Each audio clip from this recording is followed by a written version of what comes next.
په 23 عدد کې د لسیز په ځای کې 2 لرو، نو دا 2 د 12 په معنا ده. او دلته یې لیدلای سو د لسو د خانو 2 ګروپونه لرو. دا یې د لسو یو ګروپ او دا یې بل. نو دا 2 د لسو د 2 ګروپونو په معنا ده. دا یو لس او دا هم بل. او دلته 3 د یویز په ځای کې لرو. او دا د 3 یو څخه نمایندګي کوي. دلته یې لیدلای سو 1 2 3 خانې. که چیرې 3 یویز او 2 لسیز ولرو، دا 2 لسیز شل ښیي او دا 3 یو ښیي، نو ټول 23 کیږي. راځئ چې ولیکو. نو 23 لیکلای سو 23 د 2 لسیز 2 لسیز جمع 3 یویز جمع 3 یویز سره مساوي دي.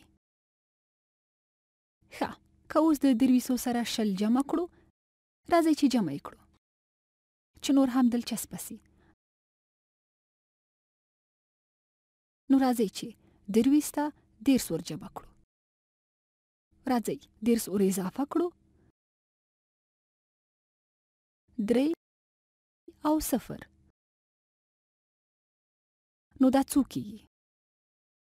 ښه، دلته له دې 23 څخه شروع کوو او غواړو چې 13 نور هم ور اضافه کړو. 13 د لسیز په ځای کې 3 لري. نو دا په دې معنی ده چې 3 د لسو ګروپونه او 0 یویز ور زیاتوو.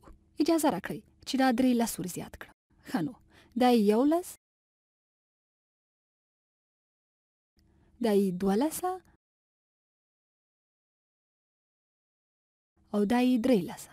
ښه، دلته مې 1 2 3 لسه اضافه کړه. ښه، نو اوس څو د لسو ګروپونه لرم؟ ښه، اوس 1 2 3 4 5 د لسو ګروپونه لرو. 2 لسیز جمع 3 لسیز 5 لسیز کیږي. ښه، نو اوس 5 لسیز لرو او څومره یویز لرو؟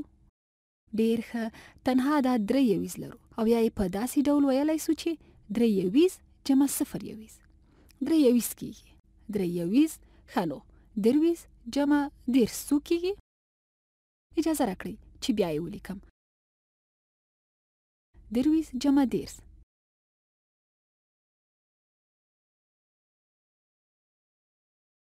د 15 او یا ویلی سو چې د 15 د لسیز په ځای کې دی او 15 د لسو ګروپونه یا 50 ښیي او ورپسې 3 یویز لرو. او اجازه راکړئ چې په بل رنګ یې ولیکم، په دې نارنجي رنګ. 3 یویز.